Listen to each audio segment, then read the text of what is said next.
Hey guys, today we're taking a look at the new McFarlane Toys DC Multiverse Crisis on Infinite Earths Monitor Build-A-Figure Wave. And up next we of course have Psycho Pirate.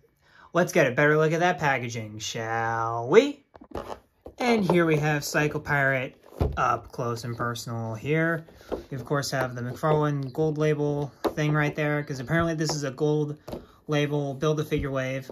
Odd, considering, you know, Build-A-Figure Wave, but you of course have the DC Multiverse Psycho Pirate right there. He is of course 2 of 4 of the Crisis on Infinite Earths Build-A-Figure Wave. On the side, you of course have Psycho Pirate nameplate right there. You have the DC Multiverse logo right there. On the bottom, you of course have the McFarlane Toys logo right there. On the back, you have the same panel of the monitor on the back there, looking very good, drawn by the late great George Perez. And then you of course have Psycho Pirate from Crisis on Infinite Earths right there. This indicates that Psycho Pirate comes with the torso of the monitor. And then you of course have all of the figures in the wave down there, which is odd that Psycho Pirate's, I guess this is what's on the collector card, but it's odd that that's Psycho Pirate down there, and all of this space is dedicated to the Flash. So you'd think they'd have a better image for Psycho Pirate than the infamous Flash issue of Crisis on Infinite Earths, which I already got into a lot when it came to the Kid Flash Wally West review right there. And then you of course have Spectre, and then Earth 2 Superman right there. On the side, you of course have Psycho Pirate from Crisis on Infinite Earths right there. And you of course have the DC Multiverse nameplate again. McFarlane Toys nameplate again. And then you of course have 22 moving parts up there. McFarlane Toys logo up there. On the underbelly, you have the Superman legalese, which is so weird that it's a Superman legalese, because Crisis on Infinite Earths is clearly, it's just a DC thing. It's odd that they just put Superman right there. Whatever. And then you, of course, have the Psycho Pirate barcode right there for all you barcode hunters out there. But, alright guys, let's get this dude out of the packaging. And here is Psycho Pirate out of the packaging. And of course, before we take a look at the figure himself, we're of course going to take a look at the other contents. So up first, we have the body of, at least the torso of Monitor. And so and overall, looks pretty good. Looks pretty good. Can't wait to build him in his respective review. So stay tuned for the Monitor review coming when we complete the full wave. Stay tuned for that. And then he, of course, comes with the DC Multiverse standard hockey puck with the DC logo right there, the 1 peg, and the 4 little printouts right there. And then he, of course, comes with the card, which has the famous, I believe it's, I want to say it's Crisis issue 6. It's the one where Flash dies cover. But yeah, it's odd that they chose this instead of like another panel where it's actually him in focus and not Barry about to sacrifice himself. And of course, on the back, you have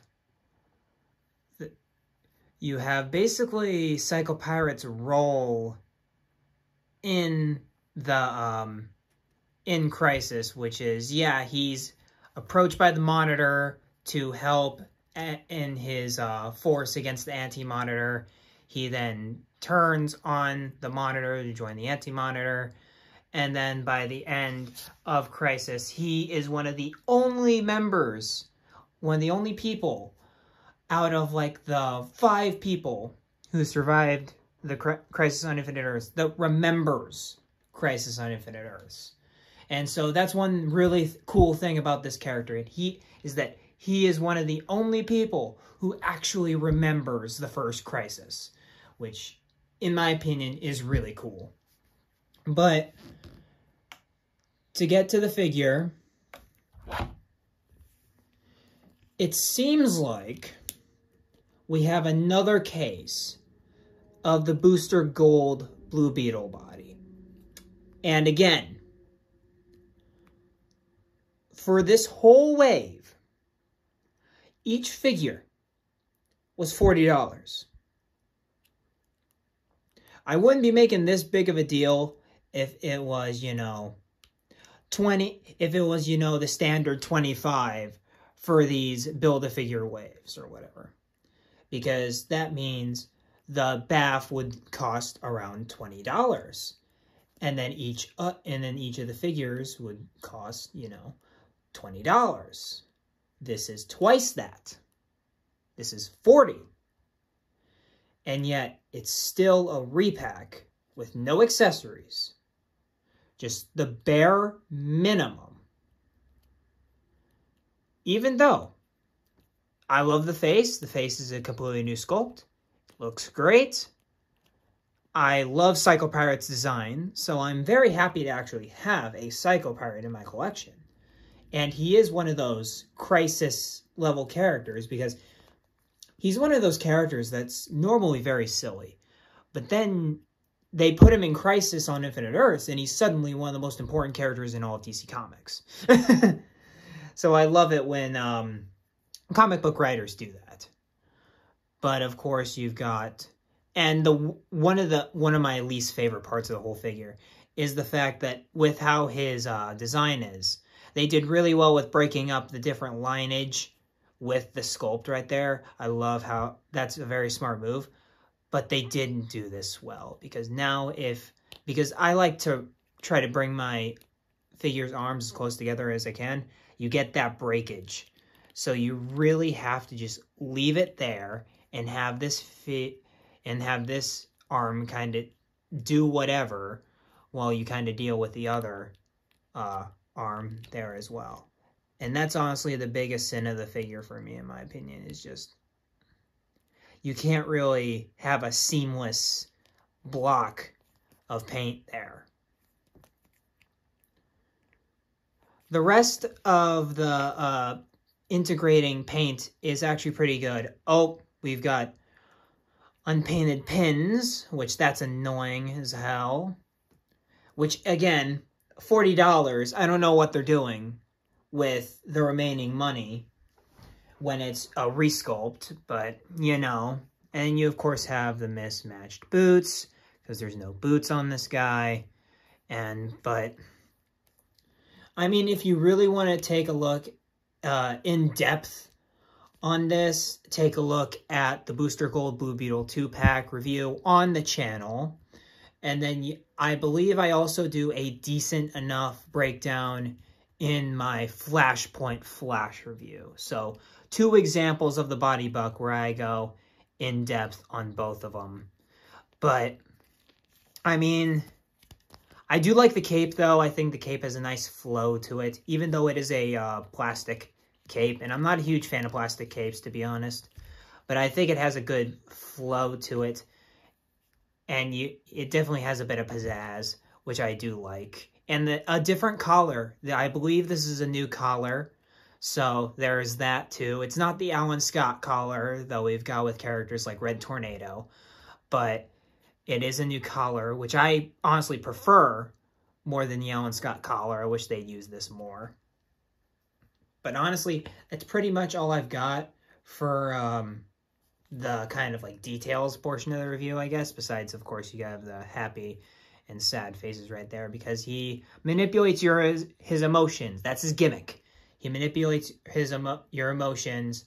And I believe he has to be looking at you.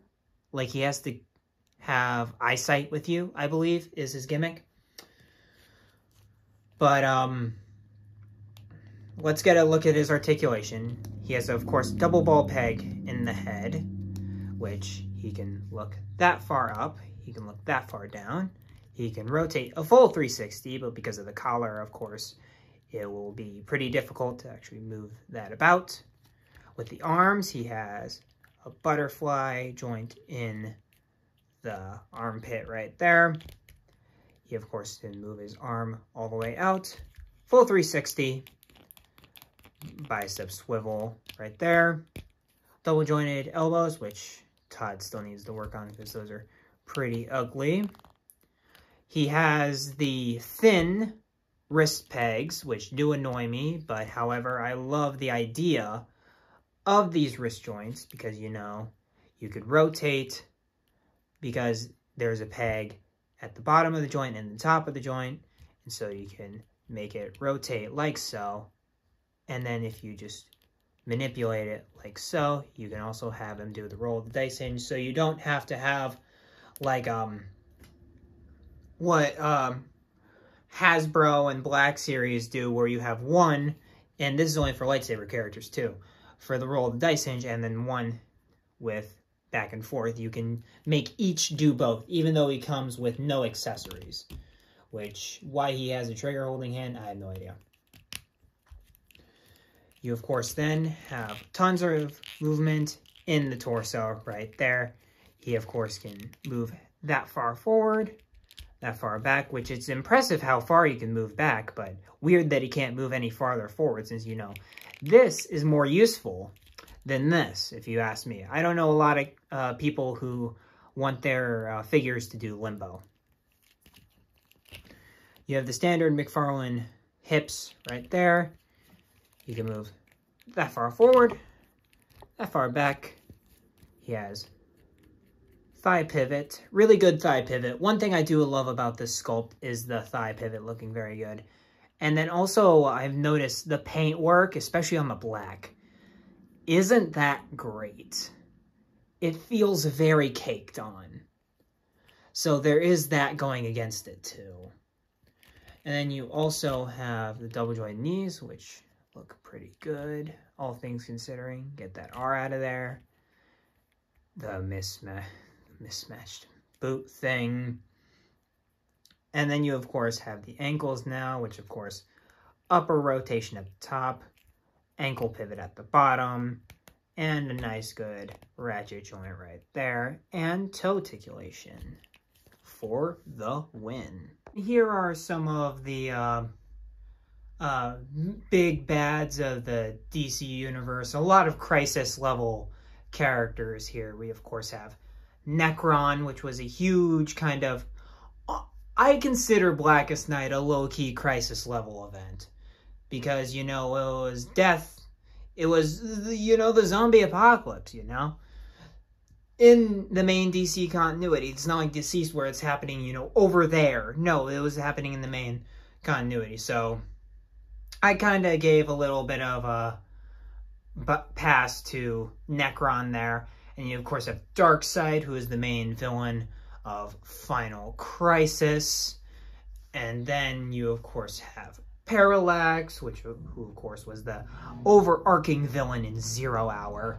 And then you have Superboy Prime, who was a big part of Crisis on Infinite Earths. He was one of the major characters of Crisis on Infinite Earths. Same with, like, Earth 2 Superman, Psycho Pirate, Barry Allen, the Monitor, like those level characters. He is an important character. Same with Superboy Prime and Alexander Luthor and all of those guys. So all of these guys are relatively important. The only one I'm really missing right now is Anti-Monitor, and that's just because I never really picked him up. He just kind of went in between the cracks for me, and I just haven't managed to pick him up. So I won't have him for the Monitor review, which will be sad because, you know, they're like brothers, I guess. But it'll still be, hopefully I'll get him one day, kind of. Here we have Psycho Pirate compared to the only character we have reviewed in the wave so far. We have Wally West here, and they look solid together because they're the same sculpt, I mean. But besides that, I mean, they do a fairly decent job at keeping these characters consistent, at least. Even though I'd love some way for them to establish a sleeve That would be interesting instead of having a weird cutoff at just the hand. But you know, apparently that's wishful thinking for $40. I mean, come on, guys. And here we are, kinda ending the review of Psycho Pirate here. Overall, if you're not a die-hard fan, I would not recommend this guy at all. If you're not a fan of either Crisis on Infinite Earths or just obscure characters, don't even bother with this guy. It's not like he's using a ton of original parts. He's just a repack of the Booster Gold body buck, and even though he might look cool, he does stand out on the shelf though. But there's some poor paint apps going on with the black, and I just saw on his right leg there is a red paint splotch on mine, so the QC for McFarlane isn't going that great. And of course, again, if you want to line up that arm right there, it's got to stay stationary, even if it looks weird. And overall, I was just not pleased with this figure at all. I have to give it a 4. Kid Flash was about a 6, so this was a 4. Even though I seem to have chewed Kid Flash to bits, and I didn't really chew this one much to bits. This one was equally worse because of the worse paint apps, the mispainted pins right there. And I'm being especially picky because, again, the whole wave was worth $40. NECA puts out $40 figures, and they have millions of different accessories with out of your mind sculpts. And you can see my reviews of NECA figures on the channel. So I have a decent amount of NECA figures. Again, this is not what you should be paying for $40. This is a $25 figure max. But that being said, the price point is absolutely ludicrous. I don't know what Todd is thinking at all. And if he wants to keep his collecting base, he needs to step up his game or lower his fucking prices. Because I don't know what kind of game he's playing, but it's freaking ridiculous. But sorry to end on a downer, guys, but that's kind of how it is. But, of course, like and comment, subscribe, all that good stuff. Tell me what you think about Psycho Pirate down in the comments below. I love interacting with you guys. It really brightens up my day. And, of course, you know, keep collecting, keep supporting each other out in this harsh world. And I will catch you guys in the next video, where we take a look at the next figure of the wave. And I will catch you guys then. Peace.